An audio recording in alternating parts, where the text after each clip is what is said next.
परम गुरु हुजूर महाराज के बचन। 1।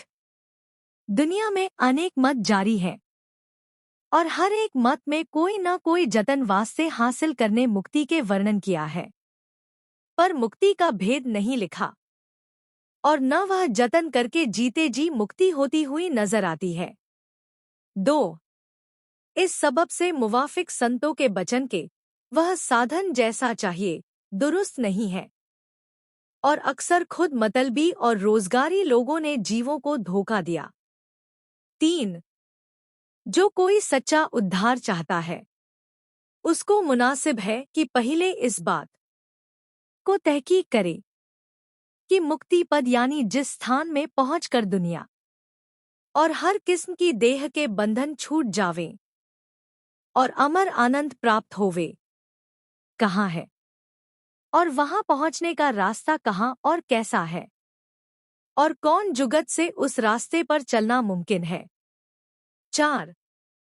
यह भेद किसी मत में खोलकर नहीं लिखा, सिर्फ इस कदर कहते हैं कि स्वर्ग या बैकुंठ या बहिष्ट या परमेश्वर के लोक में पहुंचने से मुक्ति हासिल होती है, पर भेद उस धाम का कि कहाँ है और किस रास्ते और किस तरकीब से चलना होगा बिल्कुल बयान नहीं किया है। 5।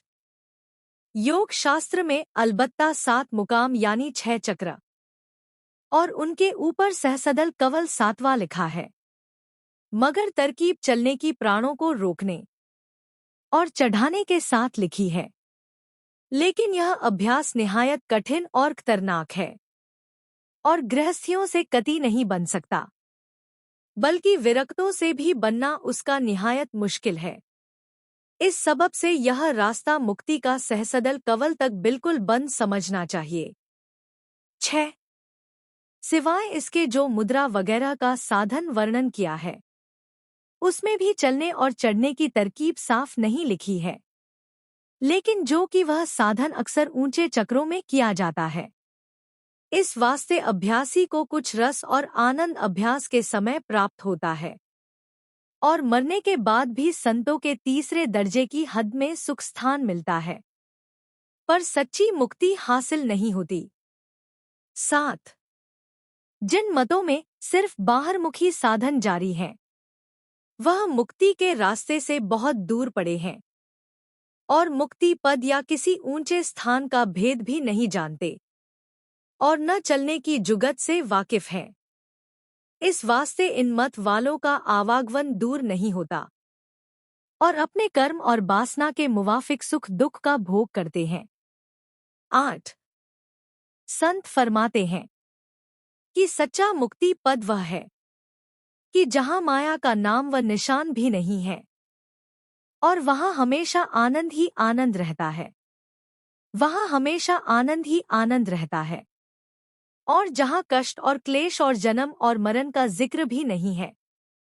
यह स्थान ऊंचे से ऊंचा है और निर्मल चैतन्य देश और कुल मालिक का धाम और महा आनंद और महाप्रेम का भंडार यही है। यहाँ पहुंचकर जीव का सच्चा और पूरा उद्धार और सच्ची मुक्ति मुमकिन है। 9। यह धाम पिंड और ब्रह्मांड के पार है और उसका रास्ता घट में नैन नगर में होकर जारी है और उसके तय करने की जुगत सिर्फ संतों के पास है और किसी मत के आचार्य को इस स्थान का हाल और रास्ते का भेद मालूम नहीं हुआ। 10। जो कि शब्द कुल मालिक का ज़हूरा है और इसी की धार उतरकर जगह जगह मंडल बांध कर रचना करती चली आई है और पिंड में आँख के मुकाम पर ठहरी है, सो उसी धार के वसीले से सूरत का उलटना यानी घर की तरफ चलना और चढ़ना मुमकिन है और कोई रास्ता या धार जिसका धुर पथ से सिलसिला लगा हुआ है रची नहीं गई और जो दूसरी धारें हैं वे सब माया के देश से निकसी हैं और माया की हद में ही खत्म हो जाती हैं। जो कोई इन धारों पर जैसे प्राण और दृष्टि की धार पर सवार होकर चलेगा वह माया की हद में रहकर सबेर अबेर जन्म मरण के चक्कर में आवेगा। 11। कुल मालिक शब्द और प्रेम और आनंद स्वरूप है और जीव जो कि उसकी अंश है, वह भी शब्द और प्रेम स्वरूप है, और जो कि सुरत की धार का सिलसिला 10वें द्वार और वहां से सत्यलोक और राधास्व आमी पद से लगा हुआ है। इस वास्ते जो कोई प्रेम अंग लेकर और शब्द की धार को पकड़कर अपने घट में संतों की जुगत के मुवाफिक उनकी शरण लेकर चलेगा, वह एक दिन जरूर धुर पद यानी निर्मल चैतन्य देश में, जो शब्द और प्रेम और आनंद का भंडार है, बासा पावेगा। 12 जो कोई शब्द का अभ्यास बिना भेद रास्ते और मंजिलों के इधर उधर से उपदेश लेकर या पोथियां पढ़कर करेगा, उसका रास्ता हरगिज नहीं चलेगा। अलबत्ता शब्द की धुन सुनकर उसका मन एकाग्र हो जावेगा और कुछ रस भी आवेगा, लेकिन बसबब न होने भेदकाल और दयाल के वह शख्स माया के घेर में अटका रहेगा और सच्चा मुक्ति पद नहीं पावेगा। 13 इस वास्ते जो कोई शब्द का अभ्यास करे, उसको चाहिए कि संतों के सत्संग में शामिल होकर और उनसे उपदेश लेकर अपने अंतर में जुगत कमाना शुरू करे। तब उसकी प्रीत और प्रतीत राधास्व आमी दयाल और संत सद्गुरु के चरणों में बढ़ेगी और अपनी मुक्ति होती हुई नजर आवेगी, यानी देह और दुनिया के बंधन ढीले और कम होते जावेंगे और भोगों में आसक्ति कम और दर्शनों का शौक ज्यादा होता जावेगा। 14 बहुत से मतों का सिद्धांत किसी मंजिल पर संतों के तीसरे दर्जे में और जोगेश्वरों का अंत पद ब्रह्मांड यानी संतों के दूसरे दर्जे में खत्म हुआ है, और पहले दर्जे यानी निर्मल चैतन्य देश में जो माया की हद के पार है, सिवाय संतों के कोई नहीं पहुंचा। इस सबब से सच्चा उद्धार किसी का नहीं हुआ, क्योंकि माया के घेर में स्थूल या सूक्ष्म देह का बंधन और दुख सुख का भोग और जन्म मरण का चक्कर बराबर जारी है। 15 जो कोई सुरत शब्द मार्ग का अभ्यास करेगा, उसके मन और सुरत आहिस्ते आहिस्ते ऊंचे की तरफ को चढ़ेगे और जिस क्रदर पिंड देश से न्यारे होते जावेंगे, उसी क्रदर उस अभ्यासी को दुनिया का दुख सुख कम व्यापेगा और तन मन और इंद्री और भोगों में आसक्ति कम होती जावेगी। यही निशान मुक्ति के प्राप्त होते जाने का है। इसी तरह अभ्यास करने से एक दिन सुरत तन मन से न्यारी होकर संत सद्गुरु के प्रताप से सत्पुरुष राधास्व आमी दयाल के देश में दाखिल होगी और काल और माया के जाल को काटकर दयाल देश में अपने सच्चे माता पिता के चरणों में आनंद व विलास करेगी। दुनिया में लोग अनेक प्रकार के बाजे बजाते हैं और उनके साथ गाते हैं, और हर एक की आवाज सुहावनी और प्यारी लगती है, और जब कई बाजे सुर मिलाकर इकट्ठे बजाते हैं और गाना होता है, उस वक्त गहरा आनंद मालूम होता है। अब जो कोई अंतर के बाजे और राग सुने, उसके आनंद की सिफत क्या वर्णन की जावे। मन और सुरत दोनों लीन होकर ऊंचे की तरफ चढ़ेंगे और एक दिन महा आनंद के भंडार में पहुंच जावेंगे। दुनिया में लोग अनेक तरह के बाजे बजाकर मगन होते हैं, और हर एक बाजे से आवाज सुरीली और रसीली अपने अपने दर्जे के मुवाफिक निकलती है और सुनने वालों को रस देती है। और जबकि कितने ही बाजे उनके सुर मिलाकर एकदम बजाए जाते हैं, तो कुल बाजों की आवाज मिलकर निहायत रसीली और मीठी मालूम होती है, और दिल उसके सुनने को बेख्तियार चाहता है। सिर्फ मनुष्य नहीं, बल्कि जानवर भी सुरीली और रसीली आवाज के आशिक मालूम होते हैं। यानी जब उनके सामने कोई बाजा या कितने ही बाजे मिलाकर बजाए जाएं, तो उन पर एक तरह की मस्ती छा जाती है और हिस्स व हरकत बंद हो जाती है। इससे जाहिर है कि मन और सुरत को कुदरती इश्क और शौक साथ आवाज के है। जब यह सुरीली और रसीली सुनाई देती है, तब दोनों मन और सुरत उसके सुनने में लग जाते हैं और अंतर में किसी क्रदर मस्त हो जाते हैं। यानी चिंता और फिक्र और दूसरे ख्याल उस वक्त दिल से दूर हो जाते हैं।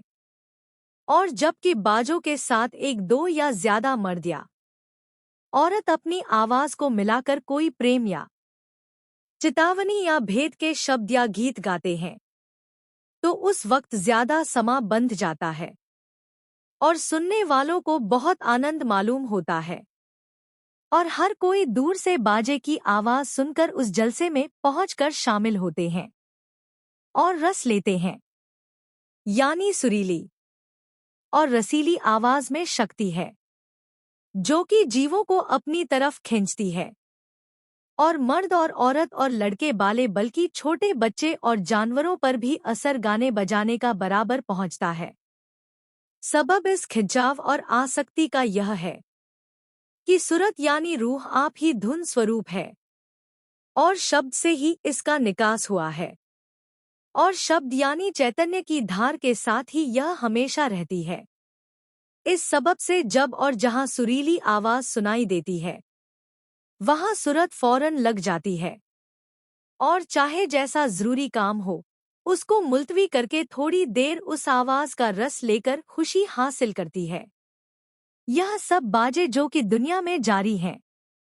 अंतर्मुख अभ्यासियों मिस्ल जोगी और जोगेश्वर ने अपने घट में आकाशवाणी यानी आसमानी आवाजें सुनकर बनाए हैं। फिर असल आवाज में जो कि एन रूहानी है यानी रूह की धार से निकलती है, किस कदर रसीलापन और शिरीनी होगी और किस कदर वह मन और सूरत में मस्ती और महबियत यानी लीनता पैदा करेगी। संतों ने जो कुल मालिक के खास पुत्र या मुसाहब हैं और कुल रचना के भेद से वाकिफ हैं, शब्द की महिमा बहुत गाई है और वह शब्द रूह की आवाज है जो कि घट घट में ऊंचे देश यानी मस्तक में हो रही है। और इस महिमा से मतलब यह है कि जीव जो कि मन और इंद्रियों के साथ अपने निज देश और निज स्वरूप को भूलकर इस संसार के भोग और पदार्थों में लिपटकर माया में फंस गया है, उसको बजाय बाहर की आवाजों के उसके घट में सुरीली और रसीली धुनें सुनाकर निज घर की तरफ जहां से वह आवाजें उठ रही हैं चलावे और इस तरफ से उसके चित्त को आहिस्ते आहिस्ते हटाकर सच्चे मालिक राधा स्वामी दयाल के चरणों में जो प्रेम और आनंद का भंडार है, प्रीत और लगन पैदा करा के ऊंचे और धुर स्थान में बासा देवें, ताकि काल और माया के कष्ट और क्लेश और जन्म और मरण के चक्कर से बचकर परम आनंद को प्राप्त होवे। जगत के जीव शब्द की महिमा से बिल्कुल बेखबर हैं और हरचंद सब मतों के आचार्यों ने जो कि अब दुनिया में जारी हैं अपनी बानी में शब्द की बुजुर्गी बयान की है, मगर भेद उसका नहीं खोला और न जुगत उसको सुनकर घट में चढ़ने की वर्णन की है। इस सबब से यह महिमा गुप्त रही और किसी को इस कद्र जुरत न हुई कि अपने घट में शब्द को सुने और न कोई भेदी मिला कि भेद रास्ते का और जुगत शब्द को सुनकर घट में चढ़ने और चलने की बतावे। इस सबब से कुल जीव चाहे जिस मत में है किसी न किसी किस्म की बाहरी पूजा पाठ या परमार्थी कार्रवाई में जिसको शुभ कर्म कहना चाहिए लग गए और सच्चा तरीकता हासिल करने सच्ची और पूरी मुक्ति का शब्द के अभ्यास के वसीले से किसी को मालूम नहीं हुआ। लेकिन बाहरमुखी कार्रवाई में भी शब्द संग रहता है, यानी हर एक मत में परमार्थी बानी को राग रागनी में बाजों के संग गाते हैं और जीवों को सुनाकर उनके मन को परमार्थ की तरफ खींच कर लगाते हैं जो कि शब्द आनंद और रस का भंडार है। इस वास्ते संसारी कामों में भी गाना बजाना जलसों और महफिलों और जोनारों में और भी राज दरबार और फौज में जारी रखा है कि जिससे मन और सूरत को सिर्फ आनंद ही नहीं बल्कि कामों के करने और लड़ाई में लड़ने की ताकत हासिल होती है। इसी तरह घट में आवाज सुनकर मन और सूरत को ऊंचे देश की तरफ चढ़ने की ताकत हासिल होती है। लेकिन बगैर भेद रास्ते और मंजिलों के शब्द के और मदद पूरे गुरु के, यह कार्रवाई शब्द के अभ्यास की दुरुस्ती से नहीं बन सकती, जो कि सूरत कुल मालिक राधा स्वामी के धाम से नीचे के देशों में उतर कर दे और माया के पदार्थों में रच गई है और मलिन माया के खोल इस पर चढ़ गए हैं। सो जबकि इस देश को छोड़कर ऊपर की तरफ जहां निर्मल चैतन्य देश है न चढ़ेगी, तब तक विकार दूर न होंगे और सफाई प्राप्त नहीं होगी और अपने सच्चे माता पिता कुल मालिक के धाम में पहुंचने और विश्राम पाने के काबिल नहीं होवेगी। और जो नीचे यानी माया के देश में पड़ी रही तो बारंबार देह धारण करके दुख सुख भोगेगी और जन्म मरण के चक्कर से छुटकारा नहीं होगा। इस वास्ते लाजिम पड़ा कि हर एक जीव, चाहे स्त्री होवे या पुरुष, थोड़ा बहुत जतन इसी जिंदगी में वास्ते चलने अपने घर की तरफ के करे। और यह जतन सूरत शब्द का अभ्यास है कि जिसके सिवाय और कोई तरकीब घट में चलने और चढ़ने की नहीं रची गई है। अब सब जीवों को मुनासिब और लाजिम है कि पूरे गुरु को, जो जरूर शब्द भेदी होंगे, तलाश करके उनसे भेद रास्ते का और तरकीब चढ़ाने मन और सूरत की शब्द के वसीले से दरियाफ्त करें।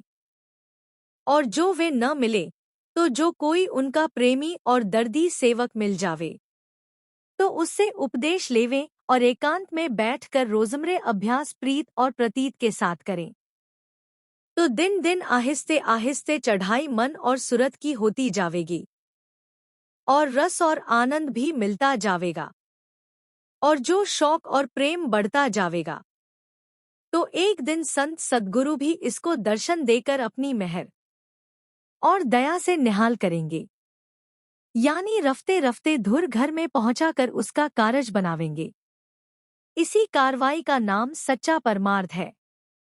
और बाकी जो कुछ अंतर या बाहर कार्रवाई कर रहे हैं उससे सच्चे परमार्थ का फायदा हासिल न होगा, यानी सच्चा उद्धार और सच्ची मुक्ति प्राप्त न होगी।